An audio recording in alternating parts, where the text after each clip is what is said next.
the first half of that discussing the first time that we saw this occurrence. It was a partial fulfillment of what we're expected to see in the future as far as the end time that we read in Daniel chapter 12.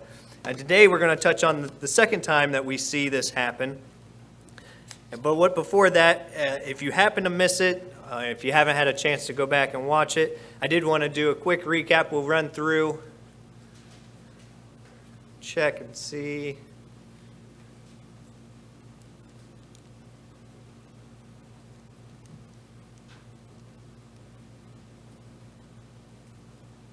There we go. Thank you, Mr. Kubik.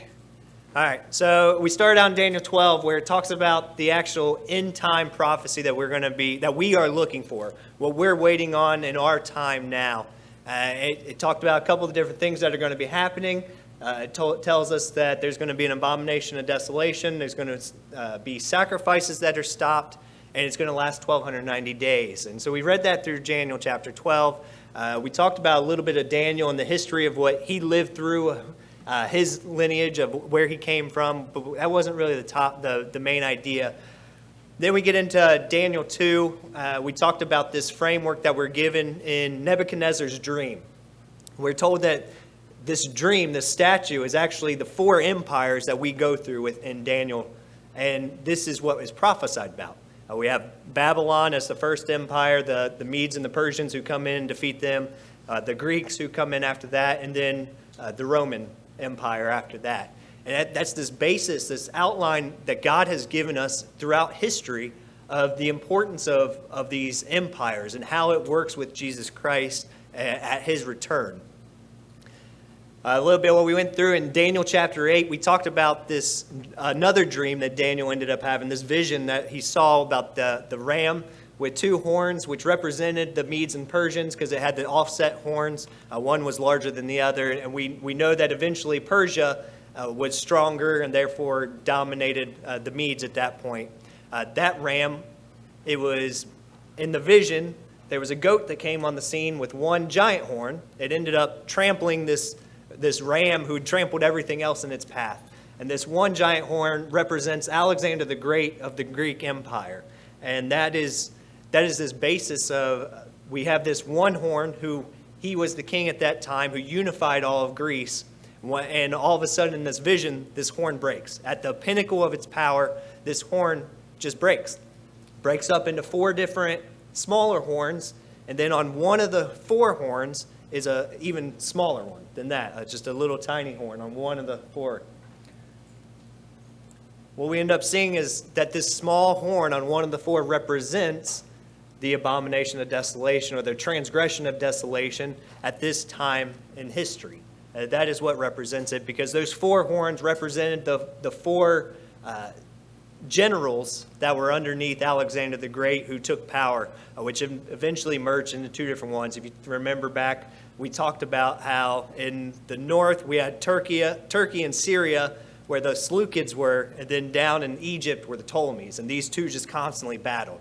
After Alexander the Great, there was no unification of the Greek Empire. It was just a constant power struggle to see who could actually be in control, because there was no successive king after Alexander.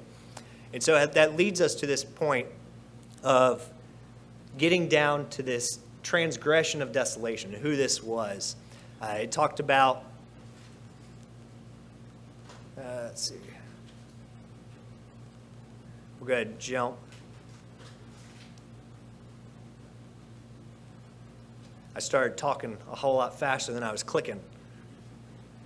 So one of the things we discussed was the difference between the 2,300 days versus mornings and evenings that we recognize as 1,150 days, because at that time they did sacrifices in the morning and in the evening. So it wasn't 2,300 days per se as we know days, but it was really 1,150 days. And that's where Antiochus Epiphanes, he is the one that stopped these sacrifices. He is that little horn that appeared on one of the four.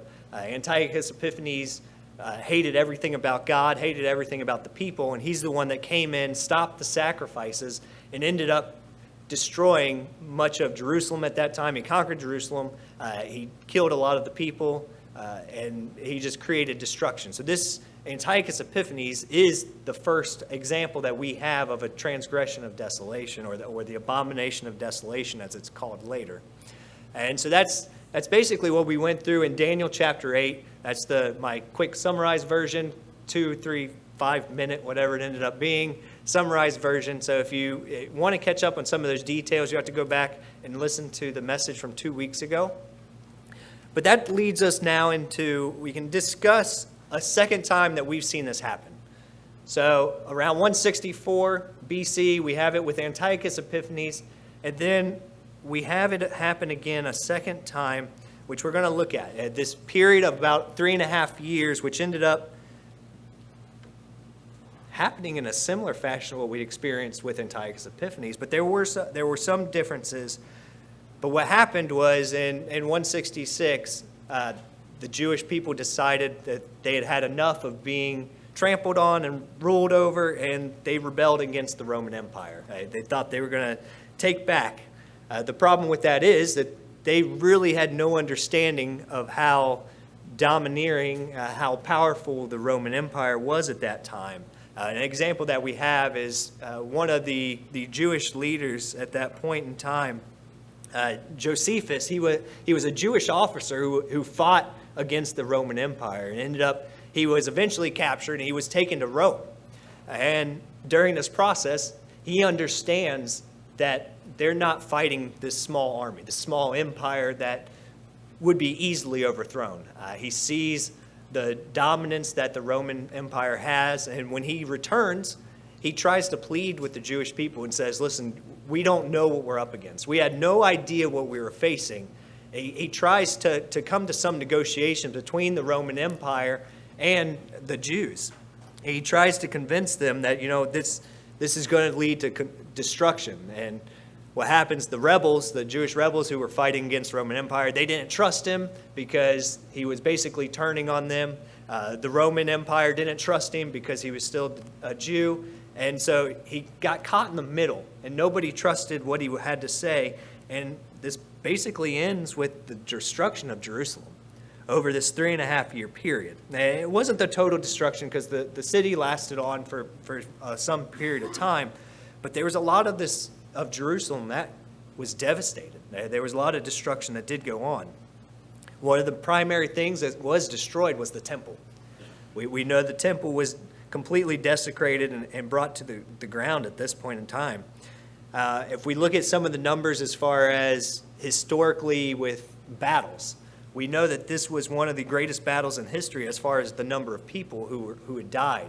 We have thousands of Roman soldiers who lost their lives. There was thousands of Jews that ended up dying, Jewish soldiers that were fighting against the empire who died. And then on top of that, if the numbers are actually accurate, Josephus records that there were approximately 1.1 million people who died between the wars, and primarily a lot think that the greater impact was actually from starvation and diseases. It wasn't even the fighting itself. Most of that 1.1 was actually from starvation and disease that caused a lot of this. But we see this destruction that occurred in Jerusalem at this time and how it impacted the people so negatively. We see these wars, we see rumors of wars. We've got these two nations fighting against each other in a guerrilla warfare type of style, one's trying to get their independence, the other one's trying to take over everything that they have. And it's just a nasty thing. We don't ever see anything good come from battle, from war. We, as humans, have never seen any positive things come from it. It leads to destruction and division. As they go through this, we end up seeing through this time period, it ends up with the siege of Masada, where over 900 Jews, instead of surrendering to the Roman Empire, they committed suicide. They took their own lives because they figured that was better than admitting defeat and turning over to the Roman Empire. So we see all of this destruction that takes place in Jerusalem during this time frame. We've got the wars, the rumors of wars, we have pestilence, we have diseases, epidemics, starvation going on. Things were so dire that it's recorded that even even recordings of cannibalism took place during this time period. So it wasn't pleasant by any means. Again, as humans, we see all this chaos that is construed because of us, decisions that humanity makes, and there's no good outcome. There's nothing good that ever comes from it. At this point in time in Jerusalem, they even had some signs in the skies. Josephus talks about different visions that people saw, that they saw in the skies. And it wasn't just the Jews. There's Roman recordings that the Romans recorded visions that they saw in the sky as well. And a lot of that correlates back to the things that we should think and that should sound familiar to us. Those things should link back to biblical passages as the things that we can recall that hit close to home for us. Because that's what was said in the Olivet Prophecy. We see some of these different things occurring in the Olivet Prophecy. But before we head over there, I do want to take a look at Luke chapter 19. If you go over to Luke 19 with me, because Jesus gives a prophecy here that was actually fulfilled back in AD 70. And if Luke chapter 19, if you look at verse 41 and 42, we got to remember that all of this was written down before it occurred. There are scholars and there's commentators who disagree with that. They believe this was all written afterwards.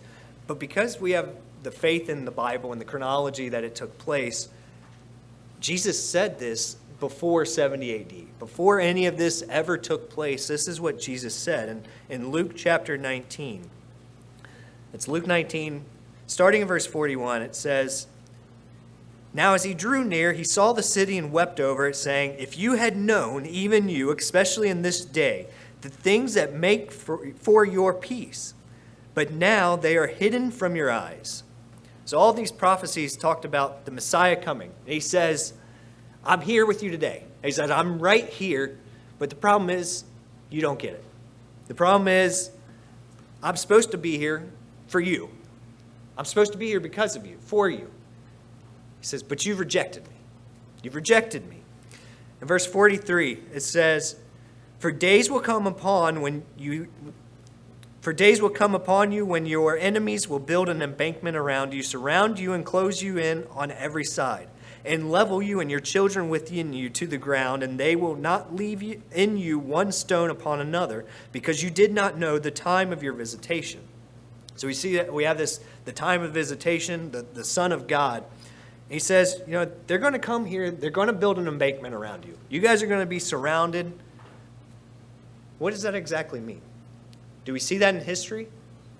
Is that evidence that we have? And this is what Christ told them.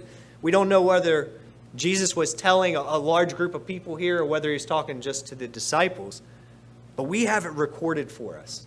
We have a document here from God that says, this is what is going to take place. This is what I tell you. It's recorded for us. We know it's prophecy. We know this didn't take place. Or we know it wasn't said before it took place. This was Jesus Christ giving us information. Now, when we compare what was said in the Olivet Prophecy, we think about the wars, rumors of wars. He tells the people in Jerusalem, he says, "Flee." He says, "Get out. Don't be there. It's not going to be good." And there were some who believe, and that means when we're talking about the Abomination of Desolation and the Olivet Prophecy, we have people out there who believe this has already taken place, that these instances of prophecy are already completed. So when we look at the Olivet Prophecy, they think that this has already been fulfilled. Everything except for one or two select verses. There's a group out there. It's a pretty large group. And it's because we can go through these examples in the Bible that look very similar to what is referenced about the end time. But what we're going to look at is that we have clear scriptural backing that this hasn't fully happened yet. And that these two partial instances that have already happened, we can take bits and pieces from them to understand exactly what it is that we're looking for in the future. Because we know that's truth. We know what is happening at the end time, and that's how we can reference these back to these partial fulfillments. That these are smaller prophecies that are actually going to take place in a larger scale somewhere down the line. We saw the first one with Antiochus Epiphanes. Here in Rome, with Rome in 70 AD, we see the second occurrence. Both of them experienced a type of abomination of desolation. They experienced bits and pieces as like the sacrifices stopping. We see these instances that look like they correlate to the end time, but we don't have all the pieces. We don't have that greater fulfillment, and that's what we're going to get into and discuss. It doesn't mean that Daniel 12 and its future abomination of desolation at the time of the resurrection has already occurred, because we can see some of these characteristics. Just because we have some of the characteristics doesn't mean that it's been fulfilled. And so we want to look at what's happening. What are we looking at? These bits and pieces. If you go back to Matthew 24, we'll now take a look here at the Olivet Prophecy, because this sets the stage in Matthew 24 for the Olivet Prophecy and why this prophecy hasn't been completely fulfilled yet, and what we're actually looking for. These people that I referenced that believe that the prophecy's already been filled, it's a group, they're called preterists. They believe that all of the prophecy, for everything except for a couple of scriptures, has been fulfilled. They don't think most of this is going to happen again. But for us, that's a big delineation, because there's big characteristics here that we should be looking for. That's the things that we're waiting on.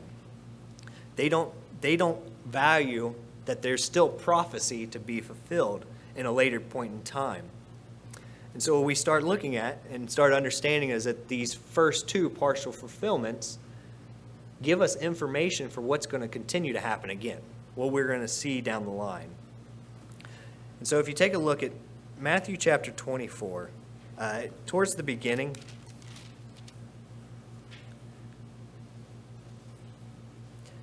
look at verse 3. Verse 3 says, "Now as he sat on the Mount of Olives, the disciples came to him privately, saying, 'Tell us, when will these things be? And what will be the sign of your coming and the end of the age?'" So they're very clear. They're just like us. We want to know when the end is. We want dates. We want people. We want all the information that we can possibly have, so we can be 100% positive when and where this is going to be, so we don't miss the boat, right? We like to have information. They were the same way. They wanted to know. They had desires of understanding what was going. And they say at the end of the age. Not the end of humanity, not the end of the existence of people, but at the end of the age when the resurrection occurs. And so he's not telling them about something that's going to happen a few years from now. We're looking at a 40-year gap from Jesus Christ's life approximately to when this 70 AD second partial occurrence of the abomination of desolation is. They're not talking about that small time frame. They're talking about the end at Jesus Christ's return. And if we go back to verse 29, stay here in Matthew 24. If you go to verses 29 and 30, this is what we find. He says, "Immediately after the tribulation of those days, the sun will be darkened and the moon will not give its light. The stars will fall from heaven and the powers of heaven will be shaken. Then the sign of the Son of Man will appear in the heaven, and then all the tribes of the earth will mourn, and they will see the Son of Man coming on the clouds of heaven with power and great glory."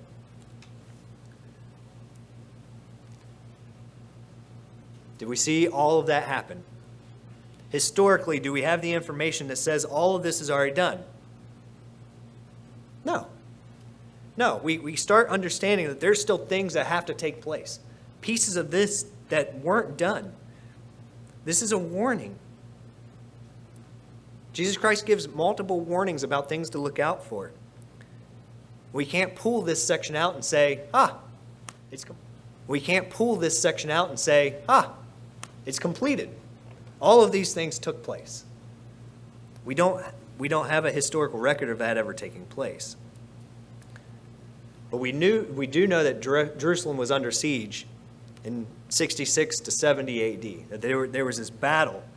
We know biblically that we have more information because of history, because it has actually happened already. We can look at the facts and the details.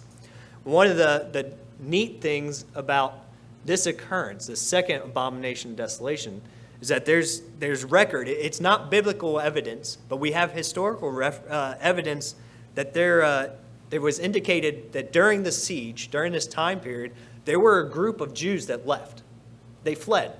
That was one of the things we talked about. God says, get out, flee, get away. There's record of this happening historically. It's not in the Bible, but through history, we can see that this took place. They received some supernatural sign that told them to get out. Get out of Jerusalem. Other people saw this. They heard a voice that told them to leave. It was a group that they were the Christians. They were the ones that left Jerusalem. They got out before all of the destruction took place, before the total fulfillment of this. So they left during the siege. There's reference to these people. They existed for hundreds of years. There's a record of them that they stayed in this little town of Pella. You can research that and find out some information. A lot of people refer to it as the flight of Pella. You'll see that all you have to do is Google it, and you'll get some information if you're interested in looking at it. But it's this little town in Jordan where these people fled to. These people fled during the siege of Jerusalem. And years later, hundreds of years later, they have their ancestors, their descendants, who are saying, yeah, our ancestors are the ones who fled. They're the ones who left.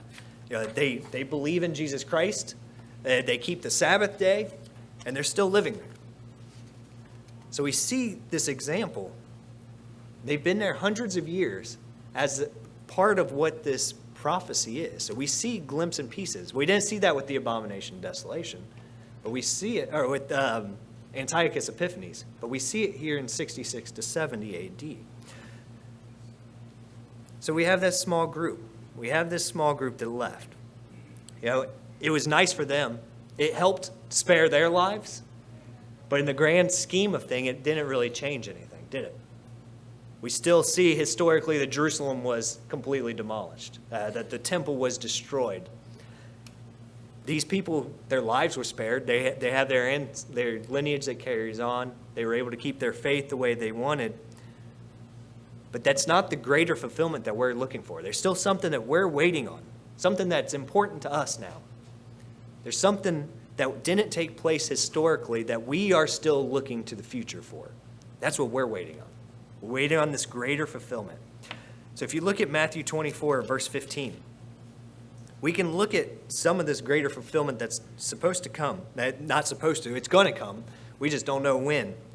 Matthew 24, verse 15, it says, "Therefore, when you see the abomination of desolation spoken of by Daniel the prophet standing in the holy place, and whoever reads this, let him understand, then let those who are in Judea flee to the mountains." So there it is. We see that this is a reference that fleeing. He tells the people who are in Jerusalem at that time, he says, get out. You don't want to be there. Nothing good is going to come of this. He's trying to spare them of devastation. He's going to try to spare not only back then that group that went to Pella, but there's going to be a future group that is told to get out, that they should leave. Because when we see this abomination of desolation takes place, it's going to be the same type of destruction. There's going to be the same horror, the same mutilation, the same issues that we see that humanity continues to face day in and day out when we try to run things our way. When we compare Luke and Matthew, these accounts are slightly different. They don't contradict each other, but we get a full picture of the Olivet Prophecy when we put Matthew and Luke together. We can look at these two different aspects of it, and we get a whole message. We get a whole understanding of what the Olivet Prophecy is and what it means and what we're looking for in the future. And so we can see, because of some of these aspects, that clearly we're not done yet. These had not been fulfilled. We know that there's a future fulfillment of the Olivet Prophecy that takes place when Jesus Christ returns, with a future abomination of desolation who's going to take place. Another abomination of desolation. So if we think about what we're looking at in the New Testament, or what we're looking at for the future, we can think about what happened in 70 AD for a minute, because we know a lot of what happened We know what happened with Antiochus Epiphanes. We went over that extensively last time. We discussed about the different things that he did and what he did with the temple, with stopping the sacrifices, what he did to the people themselves. But what exactly happened with the Abomination of Desolation in 70? Well, Christ said that the Abomination of Desolation would be a sign of his return. This Abomination of Desolation would stand in the holy place. And that's what we need to get into, a little bit of understanding that there's a greater fulfillment that we're going to deal with. There's something else that's coming down the line. Because some of this involved an embankment around Jerusalem, armies surrounding them, which we find in 70 AD. But there's aspects of this that didn't exactly happen quite in 70 AD. So we have the Roman emperor that decides that he's going to just squash the Jewish people. He's fed up with dealing with what all of their little quarrel that they have, their little rebellion that they're putting up against him. And so he sends General Titus to try to just completely wipe out everything that's going on in Jerusalem. He's trying to finish this once and for all. He wants to conquer and destroy Jerusalem. And so he ends up sending the army led by General Titus, and that's what they do. That's what his mission is. He goes in, sacrifices get stopped again, which we see through prophecy. At this point in time, they've been stopped for 2,000 years. Well, we're not given a time frame as to when they're exactly going to start back up. But that's one of those key things that has to be on our radar. What we're waiting for, what we're watching for. We don't watch the news to try to see exactly who everybody is or how it's playing out. We watch the news to try to look at the big picture, the framework that God has given us, and we work within that.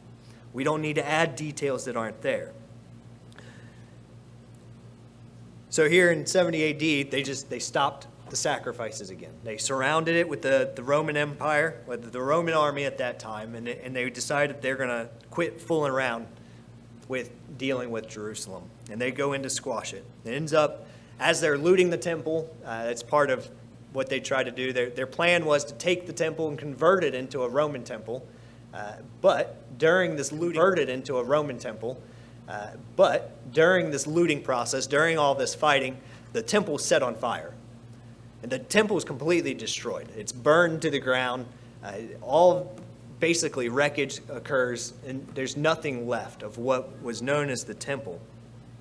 So when they set up the statue and their pagan stuff, it was kind of done in the temple anymore. It was completely destroyed. There was not much left, if anything, of the ruins of the temple. And that's where they established this new abomination of desolation. It's where they established what they were going to do with the Roman temple, what they did with their sacrifices.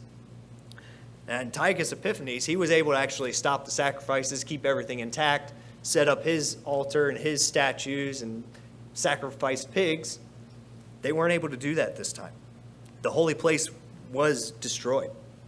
It was destroyed in 70 AD. And from historical record, it looks like most of this was done by accident. That wasn't the intent, because they did want it as a Roman temple. They were going to use it for their purposes. It's just with all the chaos, with all the turmoil going on, it ended up, things happened. Things escalated. Oh, we know in dire situations, we're not always in control, and that's part of what happened. So let's think about what's going to happen in the future. So we see these aspects from Antiochus Epiphanes. We see 70 AD. Some of these prophesied events take place. But what is actually going to take place in the future? What are we looking for? If we go back to 2 Thessalonians. 2 Thessalonians chapter 2, we can find here a prophecy about Jesus Christ before his return. And so we know that the abomination of desolation is going to be set up again, and it's going to take place in the holy. He's going to be in the holy place.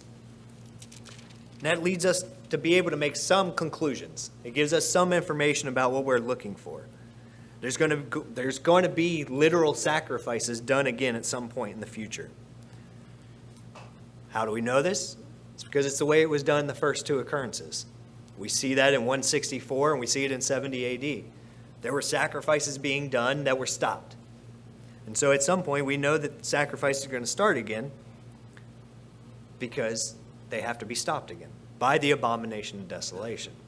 And some have tried to spiritualize this aspect of it and say, this is going to happen within the church. It's not going to be physical events that take place.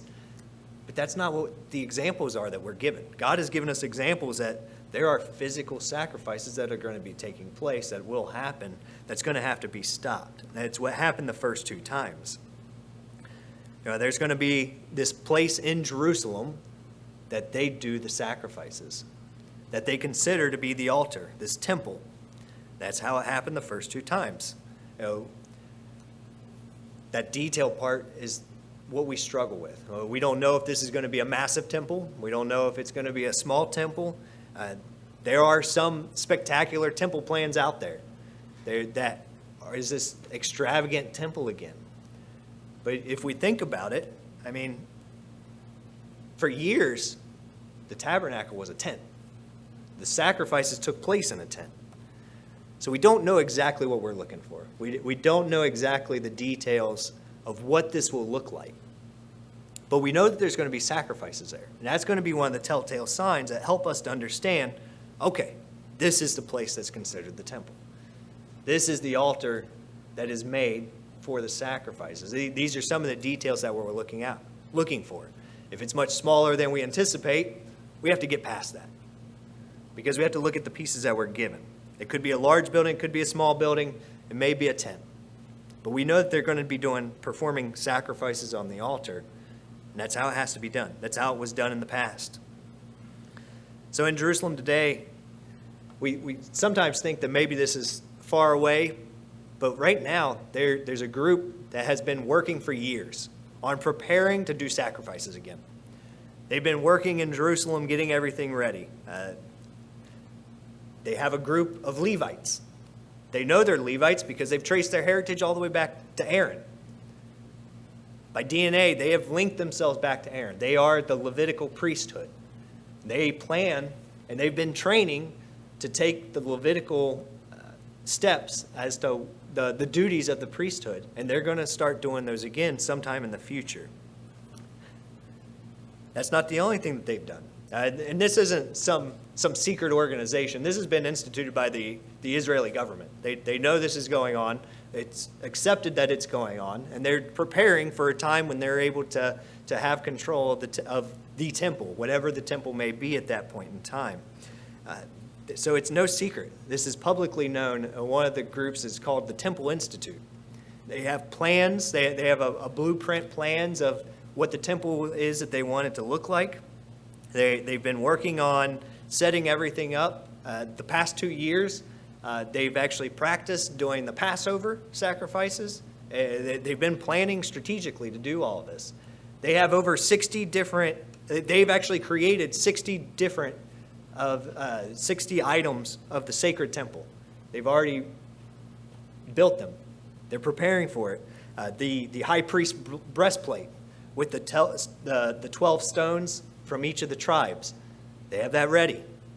They have utensils that are used. They have musical instruments. They have a Levitical choir. They have the priestly garments. They have been working for years getting ready to reinstitute sacrifices and prepare for the next temple, the next altar.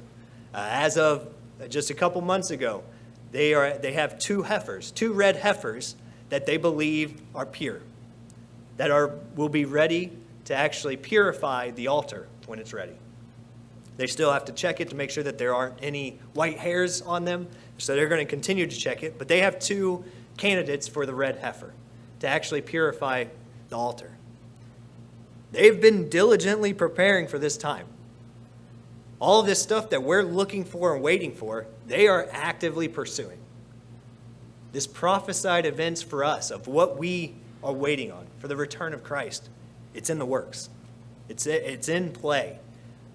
We aren't like the preterists and think all of this has taken place and it's done. It's not. It is very much being prepared for. And those are the aspects we have to watch.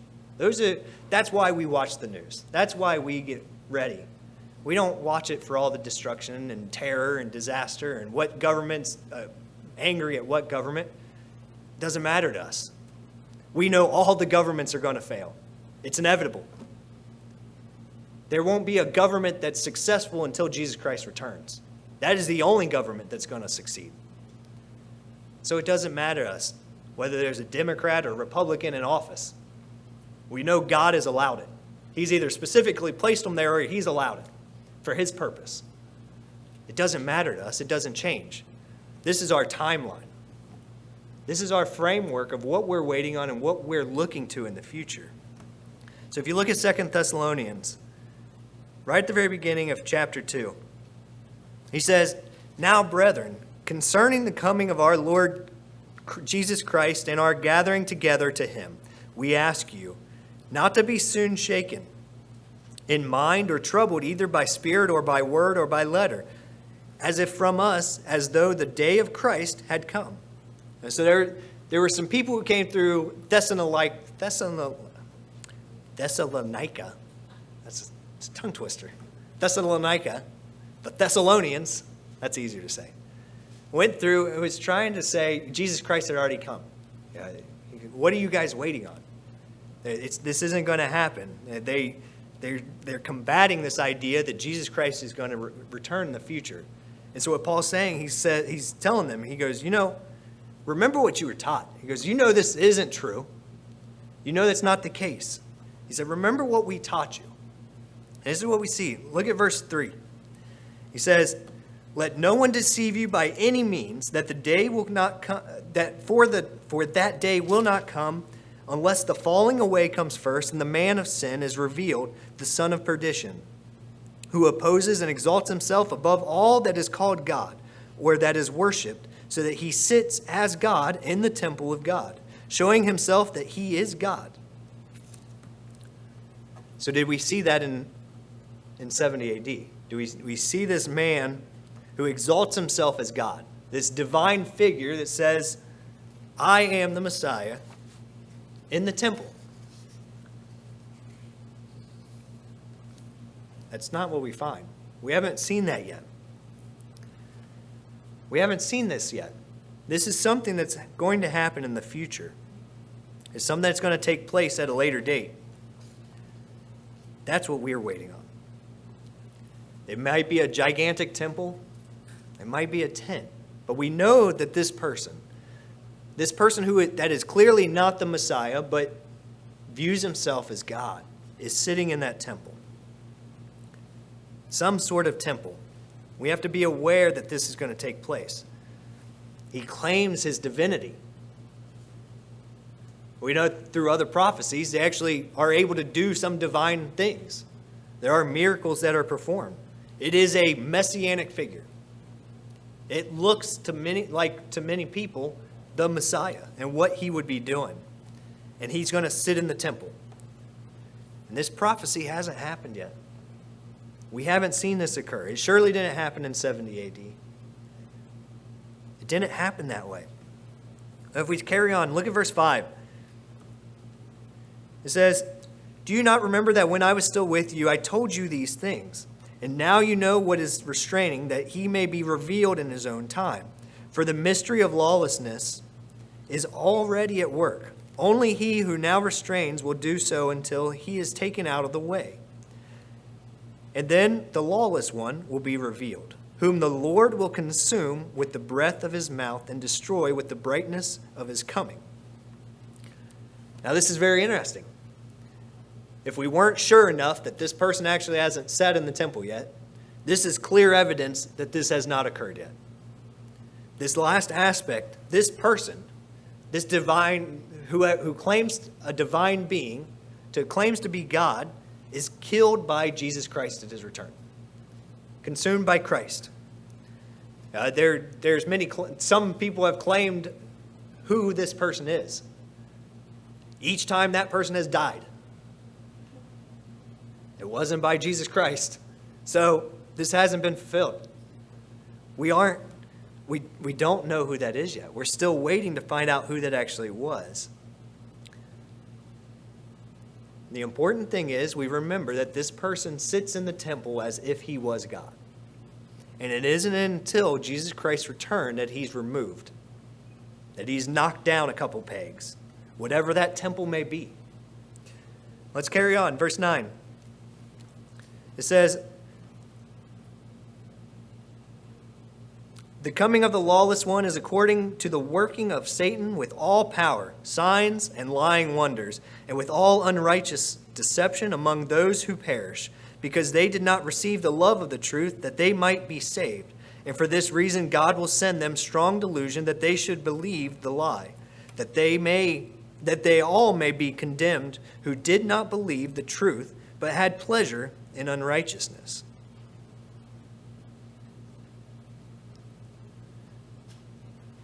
Truth. The Word of God and understanding exactly what truth is and what He's doing with us. We have another abomination of desolation that's going to be set up. We're going to have another temple. We're going to see all of these things occur. And during this time, we're going to have truth spoken.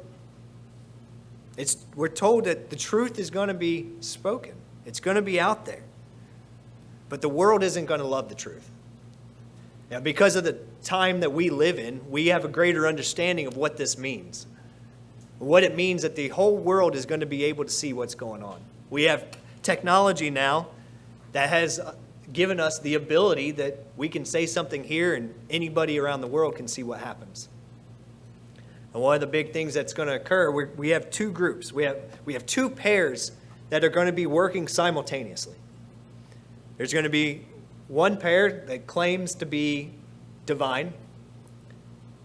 And when we have another pair, the two witnesses, that claim to be divine. And there's going to be confusion. There's going to be people who don't love the truth. They don't have an understanding of what's going to go on. But one of those pair, it's a world religious leader who promotes a world government leader and views him as a deity, as a god. They do miracles. They do signs. They do wonders. They have some sort of power. A power of Satan. Not of God, but of Satan. And then we have the two witnesses. We have these two witnesses. Those are the other two individuals that are working at the same time frame, trying to give everybody the truth, spreading the truth, this truth that the world hates, the world doesn't love. And they're going to tell the whole world. And that's where we can understand that it can actually be in play. Because what happens in Jerusalem happens here, happens in Russia, Greenland, Antarctica, wherever you are in the world. You're going to be able to see what happens. I'm sure every news outlet's going to be covering every aspect of it. We're going to see these things unfold. And the two witnesses are going to tell the truth. They're going to tell about God's word.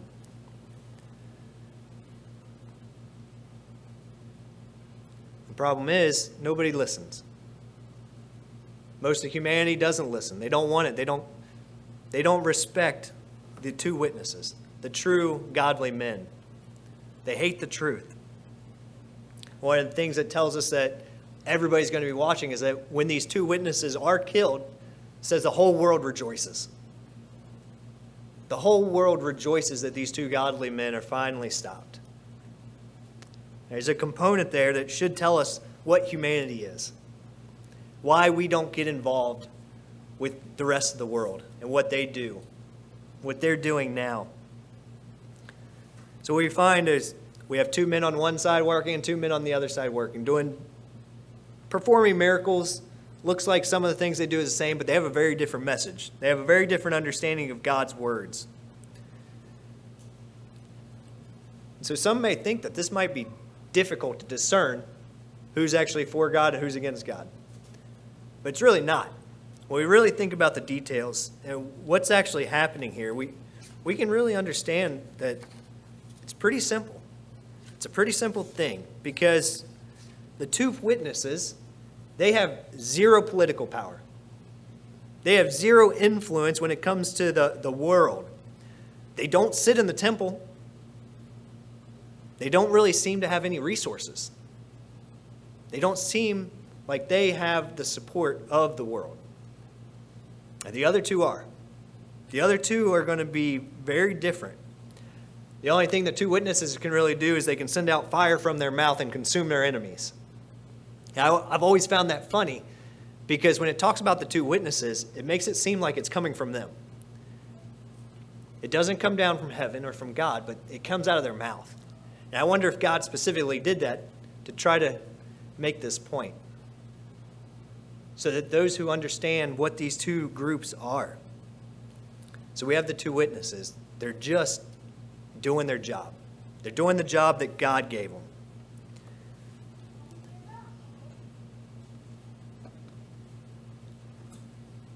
So what all can we put together from this? After we look at Antiochus Epiphanes, the Roman Empire in 70 A.D., we start looking at 2 Thessalonians and seeing what's going to happen in the future. What all can we piece together? What are the things that we're watching for when Jesus Christ actually returns, when he comes? We don't have all the details. I can't give you all the details.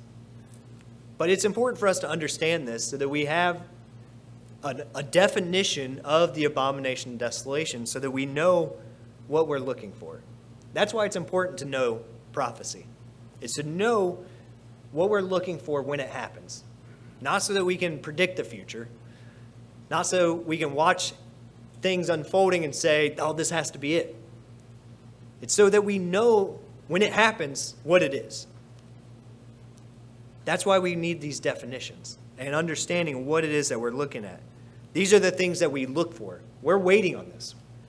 We're watching for this. And God doesn't give it to us for fear. Some of this stuff is scary. When we look at what has happened to Jerusalem in the past, it's not a fun thing. It wasn't pleasant. Anybody living there, they saw the destruction. Many of them lost their lives. It's not a good thing. But he doesn't give us this stuff to fill us with fear, to make us anxious about what we're living in. This is to help us. It's not to terrify us, but it's to give us things to watch for. It's to give us enough information that we know 100% when it happens that this is God's plan, that this is what God told us was going to happen. This is what he was doing. We know that by these first two fulfillments, that we have these examples of sacrifices being stopped in the temple.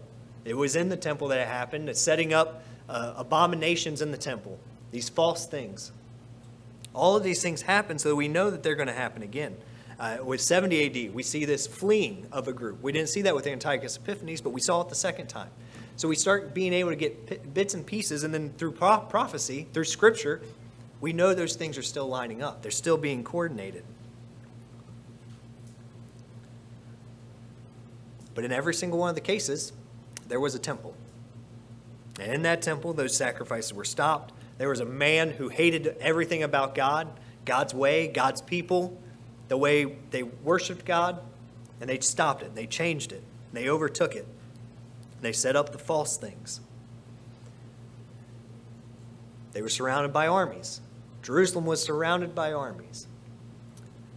That's what we get to. That's what all of this information that we went through with Matthew 24 and 2 Thessalonians leads us to.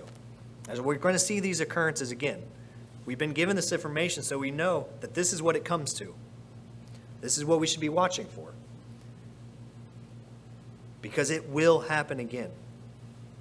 There will be a place in Jerusalem where they do daily sacrifices, where they establish that this is the altar, this is the temple. Because there has to be an abomination of desolation that sits in that temple as God at Jesus Christ's return, who is destroyed by Jesus Christ at his return. We have the model.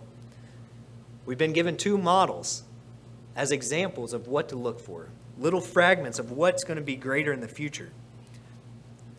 Some people try to make allegories out of this, out of these prophecies. And we don't have to. There's no need for us to make an allegory out of this.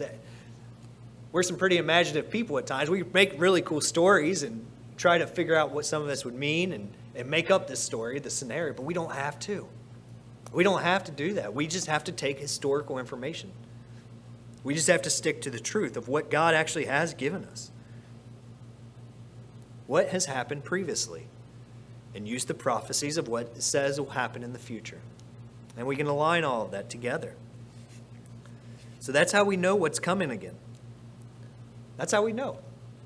We know that there's a man of lawlessness who claims to be God, who sits in that temple. He does miracles and wonderful works. He's going to be there. because we saw that from Antiochus Epiphanes.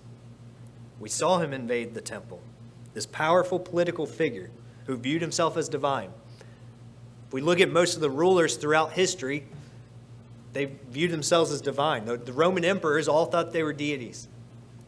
We look at any of the other nationalities, most of them, the empire, the Chinese dynasties, they viewed themselves as deities. Persians, they were gods. The rulers viewed themselves as gods. So we can look through history and see that even these Roman emperors thought they were divine. So it's not going to be really anything new when we see this again. Humanity's just reverting back. We haven't seen it for quite some time. I think there's still some nationalities out there who still believe in divine figures that are leading their countries, but we don't see it like it was in these time frames.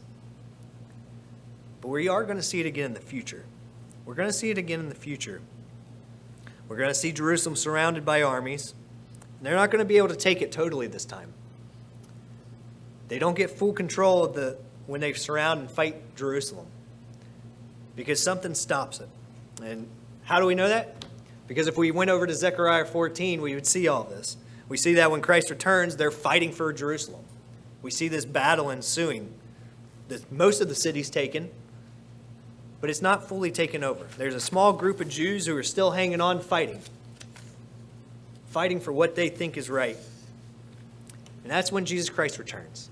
That's when Jesus Christ comes back. He stops it before Jerusalem's completely destroyed.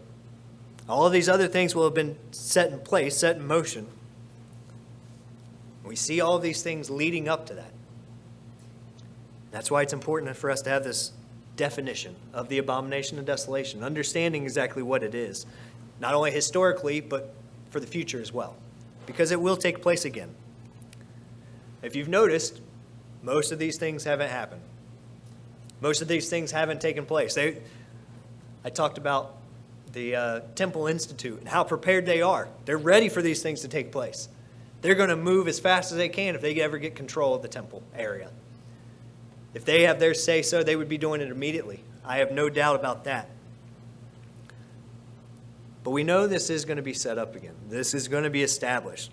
That's the whole focal point of Daniel chapter 12. Is that all of this is coming again.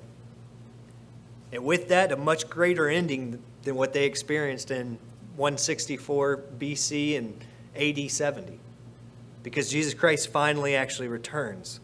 They aren't precursors. They aren't partial fulfillments. But this takes place just before Jesus Christ's return. Right as he's coming back. And he's going to save his saints. We're going to see the resurrections. All of this has to take place after the Abomination of Desolation is set up. After it's established. So hopefully this helps you to have a better understanding of what we're looking for in the future. What this prophecy is actually about. What the Abomination of Desolation means. Because we've seen it twice.